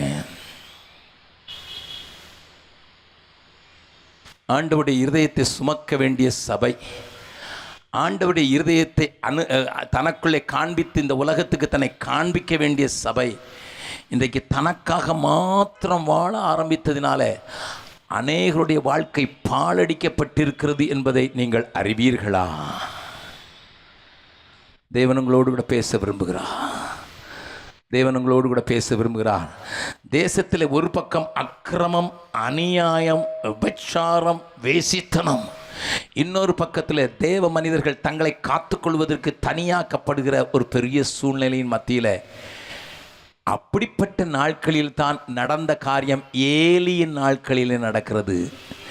ஏலியின் மக்கள் ஆலயத்திற்குள்ளேயே அப்படிப்பட்ட ஒரு காரியத்தை செய்து வெளியே நடக்கிறவைகள் உள்ளேயே வந்துவிட்டது. இங்கேயும் விபச்சாரம் பண்ணி கஷ்டப்படுகிறவர்களை குறித்து கர்சனை இல்லாமல் தங்களுக்காக வாழ்கிற ஒரு கூட்டம் ஆலயத்திற்குள்ளும் வந்துவிட்டது, வெளியிலும் வந்துவிட்டது. இதையெல்லாம் பார்த்த ஆண்டவர் தான் ஏங்குகிறார். என் உள்ளத்துக்கு ஏற்ற ஒரு மனுஷன் வேண்டும், என் சித்தத்தை நிறைவேற்றுகிறதற்கு ஒரு மனுஷன் வேண்டும், எனக்கு ஒரு மனுஷன் வேண்டும், என் உள்ளத்தை வெளிப்படுத்துவதற்கு ஒரு மனுஷன் வேண்டும். என்ன கேட்கிற அருமையானவர்களே, கொஞ்சம் தேவனுடைய பக்கமாக உங்களுடைய கவனத்தை திருப்புங்கள். தேவனுடைய நோக்கமாக உங்களுடைய கவனத்தை திருப்புங்கள். அன்றைக்கு துடித்த அதே இருதயத்தோடு தான் இன்றைக்கும் ஆண்டவர் இருக்கிறார். 2 வாரங்களுக்கு முன்னதாக நான் ஜெபித்து கொண்டிருந்த போது எனக்கு மறுபடியுமாக 45 வருடங்களுக்கு முன்னதாக ஆண்டவர் காண்பித்த அதே கண்ணீரின் கண்களை மறுபடியும் பார்க்கும்படியாக செய்தார். Just 2 weeks back I was praying. 45 வருடங்களுக்கு முன்னதாக அவருடைய கண்ணீரை நான் பார்த்தவன். அன்றைக்கு ஒரு சத்தத்தை கேட்டேன், மகனே நீ இல்லாவிட்டால் எனக்கு வேற யாரும் இல்லை என்று சொல்கிற சத்தத்தை தெளிவாக கேட்டேன். புஸ்தகத்தை என் வாழ்க்கையை அறிந்தவர்கள் மறுபடியும் ஆண்டவருடைய கண்களை கொஞ்சம் பார்க்கும்படியாக கர்த்தர் என்னை திறந்த போது, என்னுடைய கண்களை திறந்த போது, ஜெபித்து முழங்கால் நின்று ஜெபித்த போது ஆண்டவர் என்னோடு கூட அதே அங்கலாய்ப்பு, அதே ஏக்கம், அதே காரியத்தோடு நிற்கிறதை நான் பார்த்துவிட்டு, ஆண்டவரே நீர் அழுததை நிறுத்துவதற்கு தானே நான் சென்னையிலிருந்து புறப்பட்டு பீகாருக்கு போனேன், இன்னமும் அழுது கொண்டிருக்கிறீரோ என்று ஒரு பெரிய கேள்வியோடு கூட நின்று கொண்டிருந்தேன். ஆண்டவர் என்ன சொன்னேன்டா, என்னுடைய ஏக்கத்தை புரிந்து கொள்ளுகிறவர்களை நீ எழுப்பு, என்னுடைய நோக்கத்தை புரிந்து கொள்ளவர்களை கொஞ்சம் எழுப்புவதற்கு எதையாயிலும் செய் மகனே, அதுக்கு தான் அழுகிற. அன்னைக்கு போ சொன்னேன். இன்னைக்கு என்னுடைய ஏக்கத்தை புரிந்து கொண்டவர்களை எழுப்புவதற்கு நீ எதையாயிலும் செய். நான் சொன்னேன், போதும் ஆண்டவரே, 45 வருஷமா கத்திட்டேன், போதும். ஒரு ஃபாதர் பெர்க்மான்ஸனுடைய பாட்டு என்னுடைய காதுகளில் விழுந்தது. பாடலாமா? உந்தன் ஏக்கம் விருப்பம் எல்லாம் என் இதய துடிப்பாக மாற்றும். உந்தன் ஏக்கம் விருப்பம் எல்லாம் என் இதய துடிப்பாக மாற்றும். என் ஜீவ நாட்கள் எல்லாம் ஜெப வீரன் என்று எழுதும். என் ஜீவ நாட்கள் எல்லாம் ஜெப வீரன் என்று எழுதும். ஆராதனை ஆராதனை ஆராதனை ஆராதனை ஆராதனை ஆராதனை ஆராதனை ஆராதனை என் இயேசுராஜனுக்கே ஆவியான தேவ. மறுபடியும் எல்லாரும் சேர்ந்து பாடலாமாம்? உந்தன் ஏக்கம் விருப்பம் எல்லாம் என் இதய துடிப்பாக மாற்றும். உந்தன் ஏக்கம் விருப்பம் எல்லாம் என் இதய துடிப்பாக மாற்றும். என் ஜீவ நாட்கள் எல்லாம் ஜெப வீரன் என்று எழுதும். என் ஜீவ நாட்கள் எல்லாம் ஜெப வீரன் என்று எழுதும்.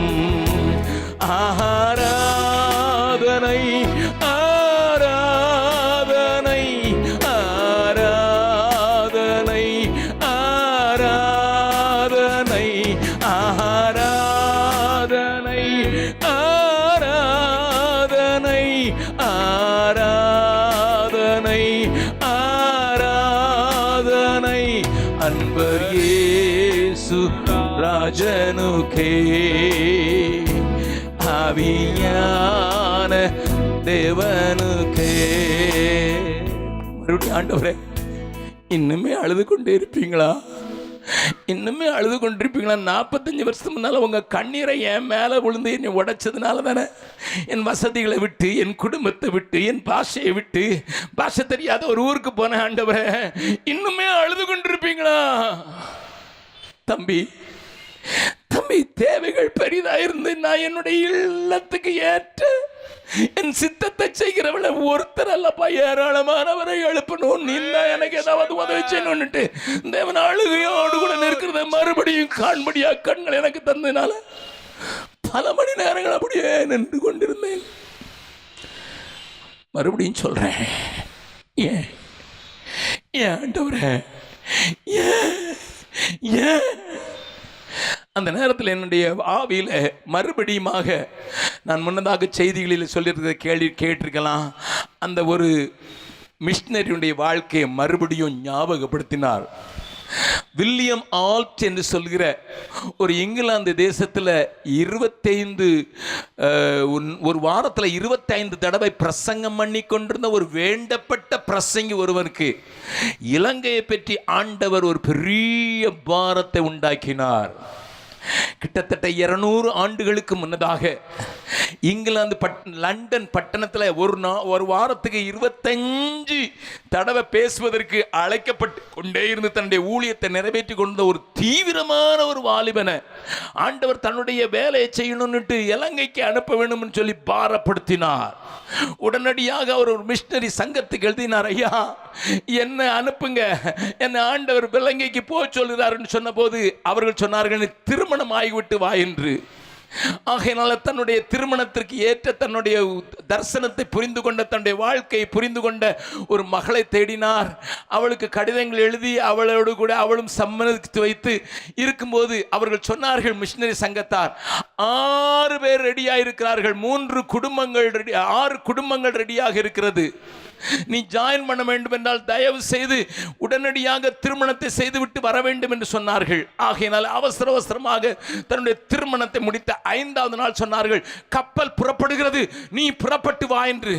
திருமணமான 5வது நாளிலே தன்னுடைய புதிய மனைவியை இன்னமும் சரியாக அவளுடைய கையில் சோறு சாப்பிட்டதும் இல்லை, அவளை கூட்டிக் கொண்டு கப்பலில் ஏறினார்கள். அன்றைக்கு எந்திர கப்பல் கிடையாது, காற்றில் அடித்து கொண்டு போகிற கப்பல் உண்டு. அந்த கப்பலில் அவர்கள் ஏறினார்கள். பிளிமத் என்று சொல்கிற அந்த இங்கிலாந்தில் இருக்கிற ஒரு துறைமுகத்திலிருந்து அது புறப்பட்டது. காற்றிலே புறப்பட்டு போய்க்கொண்டு 3ஆம் நாள் பயங்கரமான புயல் அடித்து கப்பல் குடிகார குதிரையை போல அசைந்ததினால அந்த மனைவி வியாதிப்பட்டாள், மிகவும் வியாதிப்பட்டாள். 1 மாதம் 2 மாதங்களில் 5 மாதங்கள், 6 மாத பிரயாணம், 5 மாதங்கள் படுக்கையிலே இருக்கிறாள். இவளுக்கு தூக்கம் இல்லாமல் அவளோடு கூட உட்கார்ந்து அவளுக்கு சேவை செய்து கொண்டே இருக்கிறார் வில்லியம்ஸ். நன்றாக கவனிங்க. மனைவி சொல்கிறார், it seems I may not be joining your mission. உன்னுடைய தரிசனத்தோடு கூட இணைந்து வேலை செய்வேன் என்று தான் ஒப்பு கொடுத்தேன். உம்முடைய தரிசனத்தில் பங்கெடுக்க வேண்டும் என்றான் என்னை தந்தேன். அதற்காகத்தான் நம்மை திருமணம் செய்தேன். மொழி தெரியாத இடத்துல, ஆட்கள் இல்லாத இடத்துல நீர் என்னை அழைத்து கொண்டு போவதற்கு என்னை ஒப்பு கொடுத்தேன். ஆனால் இப்பொழுது என்னுடைய உடல் நிலையில் எழுந்து உட்கார முடியாத சூழ்நிலை உண்டாயினதுனால நான் ஒரு நாளும் கூட மோடு கூட ஊழியம் செய்ய முடியாமல் போய்விடுமோ என்று நினைக்கிறேன் என்று சொன்னாள். அப்படியே மரித்தும் போய்விட்டாள். புதிதான மனைவி வாழ்க்கையே தொடங்கவில்லை. அவளை அப்படியே கடலிலேயே அடக்கம் செய்துவிட்டு 1 மாதங்கள் பிரயாணித்து இலங்கையின் தெற்கு பகுதிக்கு போய் அங்கே நின்று 2 மாதத்திலே தமிழ் மொழியை கற்று 2 மாதத்திலேயே தமிழ் பேசுவதற்கு பாண்டியத்தியம் பெற்று அந்த 2 மாதத்தினுடைய பயிற்சியினுடைய முடிவில் அவர்களை 4 இடங்களுக்கு அனுப்பும்போது இவர் தனியாக இருந்தபடியினால மட்டக்களப்பு என்று சொல்லப்படுகிற பட்டிக்குலோவுக்கு இவளை அனுப்பினார்கள். வேறு யாரும் துணைக்கில்லை, தனியாக. 6 மாதங்களில் 8 கிராமங்களில் 8 பள்ளிக்கூடத்தை உண்டாக்கிவிட்டு ஒரு ஆங்கில கற்றுக் கொடுக்கக்கூடிய ஒரு கல்லூரியையும் மட்டக்களப்பில் உண்டாகிவிட்டு அவர் 8வது மாதத்தில் மரித்து போனார். ஆண்டவர் அவருடைய கதை எனக்கு நிறைவேற்றும் போது நான் மறுபடியும் அழுதேன். ஆண்டவரே, இத்தனை பேர் உமக்கு தியாகம் பண்ணி இருக்கிற தியாகம் உமக்கு போதாதா? தங்களுடைய குடும்ப வாழ்க்கையை வாழாமல் வாலிபனாக 8வது மாதத்திலே பட்டிக்கோலோல மரித்த அவனுடைய கல்லறையை நான் பார்த்தேன். ஆண்டவரே, உம்முடைய கண்ணீரை கண்டுதான் என்னுடைய வசதிகளை விட்டு என்னை போல எத்தனையோ வாலிபர்கள் புறப்பட்டு வட இந்தியாவுக்கு வந்தார்களே, போதாதா?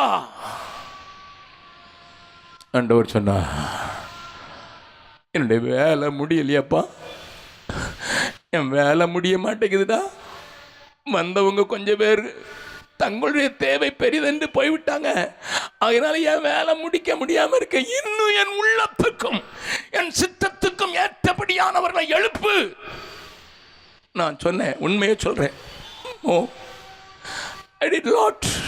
நான் ஏராளமாக செஞ்சுட்டேன் ஆண்டவரே. என்னால் முடிஞ்ச அளவுக்கு நான் அநேகரை தட்டி விட்டேன். ஆண்டவர் மறுபடியும் அந்த கண்களை எனக்கு காண்பித்ததினால உண்மையான உங்களுடைய உள்ளத்தை புரிஞ்சு கொள்றவங்களை எழுப்புறதுக்கு ஒரு இதுக்கு என்ன செய்ய போறீர் ஆண்டவர் என்று கேட்டபோது ஆண்டவர் எனக்கு மறுபடியும் அன்னாளை காண்பித்தார். அன்னாளை காண்பித்து சொன்னார், அவ என்னைக்கு வரைக்கும் தனக்கு ஒரு பிள்ளை வேணும்னு கேட்டாலோ அன்னைக்கு வரைக்கும் அழுதுகிட்டே தான் இருந்தாப்பா. என் சக்களத்தை என்னை குறித்து பத்தமா பேச மாட்டேங்கிறா, அவளோ என்னை கிண்டல் பண்ணிக்கிட்டு இருக்கா, கேலி பண்ணிக்கிட்டு இருக்கா. எனக்கு ஒரு பிள்ளை வேணும், எனக்குன்னு ஒரு பிள்ளை வேணும்னு கேட்டுக்கிட்டு இருக்கிறது வரைக்கும் நானே அவளுடைய கற்பத்தை அடைத்து வைத்திருந்தேன். எனக்கு தருவேன்னு சொல்றது வரைக்கும் நான் திறக்க முடியல. நல்லா ஜெபிக்கிற, தன்னை ஒப்பு கொடுக்கிற, தேவ சமூகத்தில் தேவ உள்ளத்துக்கும் சித்தத்துக்கு ஏற்றப்படுகிற ஒரு மனுஷனை நான் எழுப்புறதுக்கு என் சரீரத்தையும் கொடுக்கிறேன்னு சொல்லி ஒரு மகள் நான் ஒப்பு கொடுக்கிற வரைக்கும் நான் அவளுக்கு உதவி செய்ய முடியல. புருஷனுடைய ஆசீர்வாதம் இருந்தது, புருஷன் அவளுக்கு ரெட்டி பங்கு கொடுத்தான், புருஷன் ஆறுதல் இருந்தது, ஆசீர்வாதம் இருந்தது. ஆனா என்னுடைய தொடுதல் இல்லாமலே வாழ்ந்துகிட்டு இருந்தான். என்னைக்கு ஒரு நாள் வந்து ஆண்டவரே ஒன்று கொடுத்தாலும் உமக்கே கொடுத்துருவேன்னு சொன்னாலும் அன்னைக்கே நான் தொட்டுட்டேன். அல்லேலூயா. அப்படிப்பட்ட அர்ப்பணம் உள்ளவர்களை தேடுகிறேன். நான் கேட்டேன், அது பழைய நாட்கள் ஆண்டவரே. உடனே ஆண்டவர் எனக்கு மறுபடியும் ஒரு வாரியத்தை ஞாபகப்படுத்துகிறார். மரியாதை பாரு, அவள் ஒரு புருஷனுக்கு நியமிக்கப்பட்டவள். குமாரனை தரிக்கிறதுக்கு நான் அவள்கிட்ட தூதனை அனுப்பும்போது எப்படி நடக்கும்னு ஒரு கேள்வியோடு இருந்தவதான் ஏழை பெண். ஆனா அவளுக்கு ரட்சகர் இந்த உலகத்துக்கு வரணும் போது என் சரீரமும் அவருக்கு சொந்தம் என்று தன்னுடைய சரீரத்தை ஒப்புக் கொடுக்கிறதுக்கு ஒரு பெண், என் கல்யாணம் என்ன ஆகும் தெரியாது, என்னை விரும்பி எனக்கு திருமணமாக வேண்டிய என்ன நினைப்பாருன்னு தெரியாது, கல்லறிந்து கொல்லப்படுவேன்னு தெரியாது. ஒண்ணு தெரியும், கர்த்தர் சொல்லுகிறார், கர்த்தருடைய ராஜ்யம் இந்த உலகத்தில் ஸ்தாபிக்கப்படுவதற்கு என்ன தெரிந்து கொண்டிருக்கிறார் என்பது என்னுடைய சரீரத்தை நான் கொடுப்பதற்கு ஆயத்தம் என்கிற அர்ப்பணிப்பு வரது வரைக்கும் என்னால் செயல்பட முடியாமல் இருந்தது.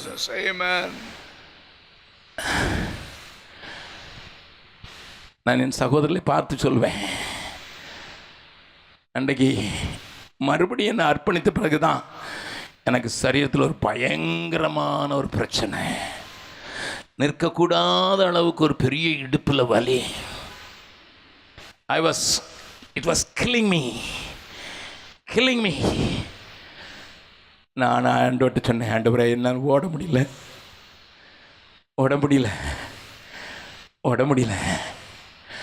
ஆண்டவர் மறுபடியும் சொன்னார், எந்த காரியத்தை செய்வதற்கும் தன்னை சம்பூர்ணமாக ஒப்பு கொடுக்கிற, சரீரத்தையும் ஒப்பு கொடுக்கிற ஒரு மகளை நான் அன்னைக்கு தேடினது போல இன்னைக்கும் ஆட்களை தேடுறேன். நீ சேலத்தில் கால கூட்டத்தில் இதை மட்டும் போய் சொல்லிடு, அங்கே கொஞ்சம் பேரை வச்சிருக்கேன், சம்பூர்ணமாக கொடுக்கறதுக்கு கொஞ்சம் பேர் நான் வச்சிருக்கேன், அவங்களுக்காக வாயிலும் சொல்லிடு, ஏன் தேவை பெருசு. இப்போ நீங்கள் பார்க்கலாம், அந்த ஒப்பு கொடுக்கப்பட்ட கற்பத்திலிருந்து பிறந்த சாமுவேல் என்னெல்லாம் செய்கிறான்னு பாருங்க. 7வது அதிகாரம் 1 சாமுவேல் 7வது அதிகாரம் 3வது வசனம். அப்பொழுது சாமுவேல் இஸ்ரவேல் குடும்பத்தார் யாவரையும் நோக்கி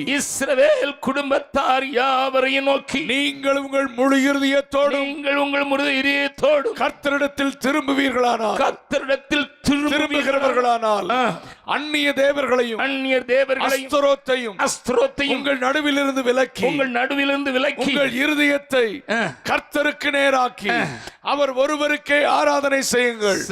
போதும், நல்லா கவனிங்க. எப்பா சாமுவேல் என்ன சொல்ல தெரியுமா, நம்ம கூட தான் உடன்படிக்கை பெட்டி இருக்குது, அதுக்கு சக்தி குறையல. ஏன்னா அதை கொண்டு தாகோன் கோயில்ல வச்சா தாகோன் உடைஞ்சு மறுபடியும் தலை தனியா அப்போ வந்து சக்தி மாறல. அதை பிடிச்சு பெலிஸ்தியர்கள் பரிசுத்தம் இல்லாத ஜாதி பிடிச்சு வச்சிருந்தனா அவன் எல்லாருக்கும் மூல வியாதி வரும். அது நடந்தது. அந்த பெட்டி எட்டி பார்த்தவர்கள் 50,000 பேர் கொல்லப்பட்டார்கள். பெட்டிக்கு சக்தி போலடா, பெட்டிக்கு சக்தி போல ஆளுங்க சரியில்லப்பா. என் சுவிசேஷத்துக்கு சக்தி போகல, என் சுவிசேஷம் மாற்றுவதற்கு சக்தி போகல, என் சுவிசேஷம் சத்துருவை உடைக்கிறதுக்கு சக்தி இழக்கல, என் சுவிசேஷத்துக்கு அந்த பலன் இருக்குது. ஆளுங்களை தான் ரெடி பண்ணோம். பக்கத்துல கையை பிடி சொல்லுங்க, கிறிஸ்துவுடைய சுவிசேஷத்துக்கு இன்னும் சக்தி இழக்கல, சக்தி போகல, இன்னும் அது ஆட்களை மாற்றும். இது இன்னும் அது அநேக காரியங்களை உடைக்கும், அநேக காரியங்களை வேற இருக்கும். இன்னைக்கும் சத்தியத்தினுடைய காரியங்கள் பல கிரியைகளை செய்வதற்கு இன்றைக்கும் என்ன கையில் கொடுக்கிற சத்தியத்துக்கு சுவிசேஷத்துக்கு வல்லமை உண்டு. ஆளுங்க மாத்தினாதான்ப்பா நான் கிரியை செய்ய முடியும். இதைத்தான் ஆண்டவர் சொன்னார். என் பெட்டிக்கு என் பெட்டிக்கும் என் வசனத்துக்கும் கிருபை போகலப்பா, என் பெட்டிக்கும் வசனத்துக்கு கிருபை போகலப்பா. ஆனால் ஒன்று ஆளுங்க சரியா இருந்து அவங்க மத்தியில் நான் இருந்தேன்னா அது ஜெலிஸ்தியரை உன் பக்கத்தில் நெருங்க விடாதபடி ஒரு பெரிய கிரியை செய்வதற்கு போதுமான இருக்கு. அதனால என் உள்ளத்துக்கும் என் சித்தத்துக்கும் ஏற்றபடி செய்கிறவங்களை கொஞ்சம் பேரை எழுப்பியிருப்பா. நான் சேலத்தில் கொண்டு வர்றேன், அவங்க ஒப்பு கொடுப்பாங்கப்பா, நீ சொல்லிருன்னு சொன்னதுனால தான் கத்துறேன். God wants somebody. Yes. நீ உனக்காக அழுது கொண்டிருக்கிறாய், உன் தேவைக்காக அழுது கொண்டிருக்கிறாய், உன்னுடைய அவமானம் நீங்க வேண்டும் என்று அழுது கொண்டிருக்கிறாய், நீ உன்னுடைய குறை நிறைவாக வேண்டும் என்று அழுது கொண்டிருக்கிறாய். ஆனால் சொல்கிறார் ஆண்டவர், என்னைய பாரு, நான் தான் ஒரு ஆளுக்கு அழுதுறேன், அந்த ஆளை ஒன்றை கொண்டு தான் நிரப்புறதுக்கு ரெடி வந்திருக்கேன். அதை மட்டும் நீ புரிஞ்சுக்கிட்டு உன்னை எனக்கு சம்பூர்ணமாக ஒப்பு கொடுத்தா உன் காரியத்தையும் நான் நிரப்புவேன்.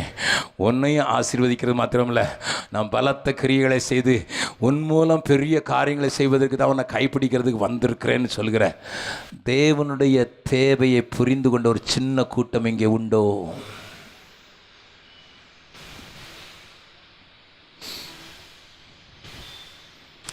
அருமையான தேவனுடைய ஜனமே,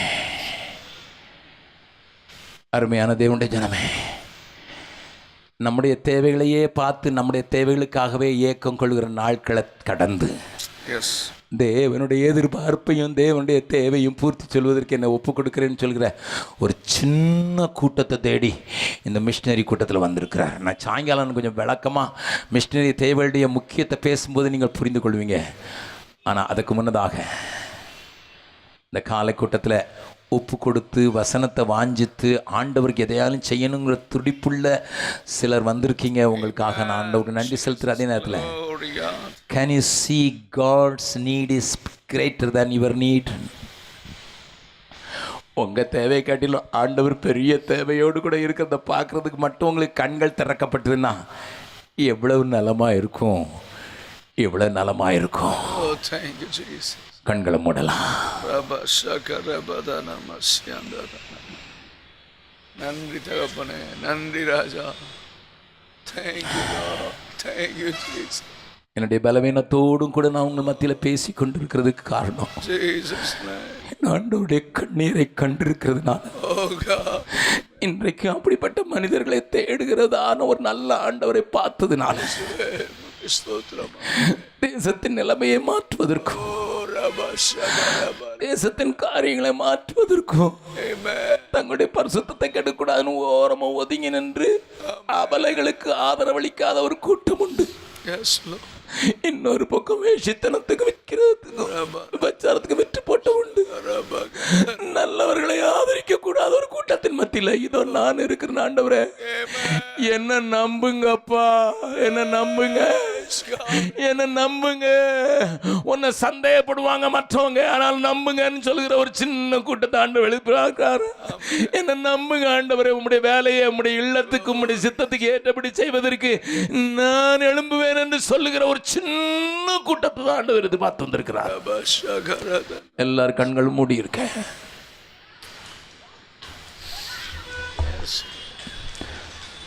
தேவன் ஒரு பெரிய எதிர்பார்ப்போடு கூட நம்ம மத்தியில் உலா வந்திருக்கிறார். நம்முடைய உள்ளத்துக்கும் நம்முடைய சித்தத்துக்கும் ஏற்றபடி செய்ததற்கு என்ன ஒப்பு கொடுக்குறேன்னு சொல்கிற ஒரே ஒரு சின்ன கூட்டம். நான் இருக்கிறேன் ஆண்டவரே, உடைய உள்ளத்தை புரிந்து கொண்ட முடியும் ஏக்கம் துடிப்பெல்லாம் புரிந்து கொண்டதுனால இருக்கிறேன்னு சொல்கிறவங்க மாத்திரம் வலது கையை உயர்த்தி காண்பித்தான். I want to know your heart, I want to know your will. அதுக்கு என்ன விலைக்கரையும் எனக்கு கொடுக்குற ஒன்றுனா கூட நான் கொடுக்குறதுக்கு ரெடி. எனக்கு கொடுக்குற ஒன்றுனாலும் கொடுக்குறதுக்கு ரெடி. எனக்கு கொடுக்குற ஒன்றுனாலும் நானும் கொடுக்குறதுக்கு ரெடின்னு சொல்கிறேன். அநேக கரங்கள் மேலே போயிருக்காங்க, நன்றி. ஆனால் ஐ want to tell you it is not a easy commitment.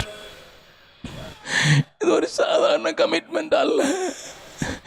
இது நிறைவேற்றதும் போது கொஞ்சம் நிறைய பாடுகளை சந்திக்க வேண்டியிருக்கலாம்னாலும் பரவாயில்ல. ஆண்டோடைய இல்லத்துக்கும் சித்தத்துக்கும் ஏற்றபடி நான் ஒப்பு கொடுக்குறேன்னு சொல்றாங்க. அப்படியே எழுந்து நிற்கலாமா? கை உயர்த்தினவர்கள் அப்படி எழும்பி நிற்கலாமா? ஹல்லேலூயா. தேவன் தேடும் மனிதன் தேசத்தில் இல்லையா என்று என் அருமை தம்பி வெஸ்லி ஒரு பாடல் எழுதியிருக்கிற அந்த பாடலை பாட போகிறோம். தேவன் தேடும் மனிதன் தேசத்தில் இல்லையா? தேவன் தேடும் மனிதன். மற்றவங்க என்ன நினைப்பான்னு நினைக்க வேண்டாம். நான் உங்களை பற்றி நினைக்க மாட்டேன். It is because I was struggling after serving 45 years. ஆண்டவர் மறுபடியும் என்கிட்ட சில காரியங்களை கேட்கும்போது நானே சில நேரங்களில் தடுமாடுனேன். உங்களுக்கு பயமா இருக்குது, இல்லை சந்தேகமா நான் உட்காந்துக்கலாம். உங்களை யாரும் ஒன்றும் நினைக்க மாட்டோம். I am calling for a greater calling.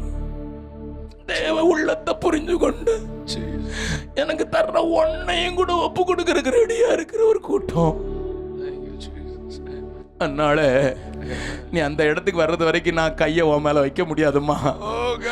அதனால அந்த இடத்துக்கு வர்றது வரைக்கும் நான் உன்னை தொட முடியாதுடா.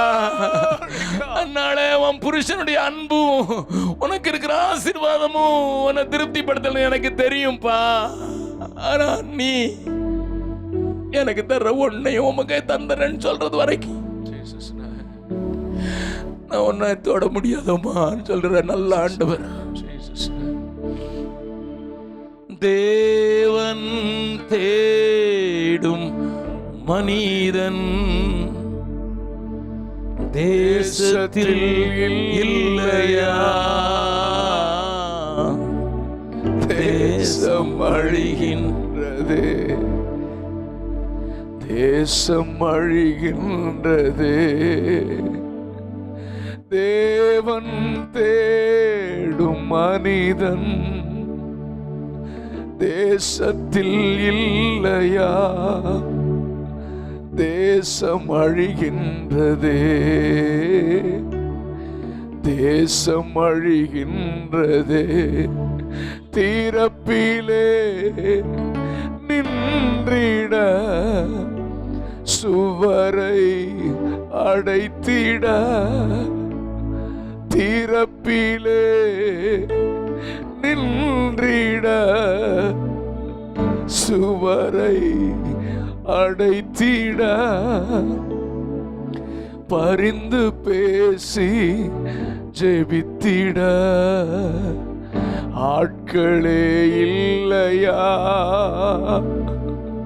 பரிந்து பேசி ஜெபித்திட ஆட்களே இல்லையா? ஆட்களே இல்லையா? ஒரு நிமிடம் பெத்லகேமியரை கொஞ்சம் யோசித்து பாருங்கள். அவர்கள் மத்தியிலிருந்து உலகத்தை ரட்சிக்கிற ரட்சகரை எழுப்ப வேண்டும். அவர்கள் அதை அறியாதவர். பஞ்சமானால் ஓடி விடுகிறது. மாம்சத்துக்கு விட்டு போடுகிறது. தாமாத்து நல்லா இருந்தா போதும், ஆபலைகளுக்கும் ஆதரவடைக்காத ஒரு பெத்லகேமியன் ஒன்னு ஆயத்தப்படுத்துறாரு. இயேசு இந்த உலகத்துக்கு வந்த போது அந்த ஏழை மரியாதை ஏற்றுக்கொள்றதுக்கு ஒரு சத்திரத்திலையும் இடம் இல்லைன்னு சொல்லிட்டு பெத்லகேமே உன் ரட்சகர் உன்னிடத்துல வந்த போது இடம் இல்லைன்னு சொல்லிட்டியே, மாட்டு தொழுவத்துல தள்ளிட்டியே. பெத்லகேம் சொன்ன அப்பத்தின் வீடுன்னு அர்த்தமே. உங்ககிட்ட அப்பமும் இல்லாம போயிட்டே Bethlehem. God, amen. Glory to Jesus. Oh God. ரெண்டு கரங்களையும் உயர்த்தி ஆண்டவரே எங்களை மறுபடியும் சொல்லுங்க, எங்களை நம்புங்க ஆண்டவரே, நம்புங்க ஆண்டவரே. ஒரு காரியத்தை நீங்க ஆயத்தப்படுத்துறீங்க, அதோடு இணைஞ்சு போறதுக்கு எங்களுக்கு மனநிலையை மாற்றுங்க. எங்க தேவைதான் எங்களுக்கு பெருசாவே தெரிஞ்சுக்கிட்டு இருக்குது. உங்களுடைய தேவை நீங்க தேசத்தையே திருப்புடுங்கிற வாஞ்சையோடு இருக்கிறீங்க. நாங்க எங்க தேவைக்கு தான் போராடிக்கிட்டு இருக்கோம். எங்க காரியங்கள் நாங்கள அசைச்சுக்கிட்டு இருக்குது, எங்க ஓட்டமும் அப்படித்தான் இருக்குது. ஆண்டவரே வேண்டாம், உங்களுடைய இருதயத்தை புரிந்து கொள்கிறவர் புரிந்து கொள்ளுதல் எனக்கு தாங்க ஆண்டவரே.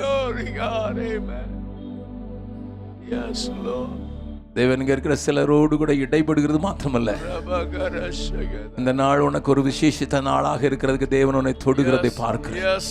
உனக்குள்ள ஒரு அக்கினி புலம்பை போடுகிறதை பார்க்கிறேன். அது நீ அணைக்க நினைத்தாலும் அணைக்க முடியாதபடி ஹல்லேலூயா, எங்களிலிருந்து எச்சகர் எழும்புகிறார். எங்களிலிருந்து தேசங்கள் திசை திருப்பப்படுகிறது. எங்களிலிருந்து தேசம் அசைக்கிறவர்கள் எழும்புகிறார்கள். தேசங்கள் அசைக்கிறவர்களை எழும்புகிறார்கள் என்பதை நாங்கள் புரிகிறோம் என்கிற ஒரு பெரிய ஒரு காரியத்தை you are receiving such a burden from today. ஒரு விசேஷமான ஒரு பாரத்தை நீ பெற்றுக் கொள்கிறாய். தேவனுடைய பாரம் உன் மேல் வந்து இறங்குகிறதை பார்க்கிறேன். தேவனுடைய மன உளைச்சல் உன் மேல் வந்து இறங்குகிறதை பார்க்கிறேன். Thank you, Lord. சாதாரணமான ஒரு வாழ்க்கையல்ல ஆண்டவரே, ஒரு புரட்சிகரமான ஒரு வாழ்க்கைக்கு என்னை ஒப்புக் கொடுக்கிறேன். தேசத்தை திருப்புகிற ஒரு காரியத்திற்கு என்னை ஒப்புக் கொடுக்கிறேன்.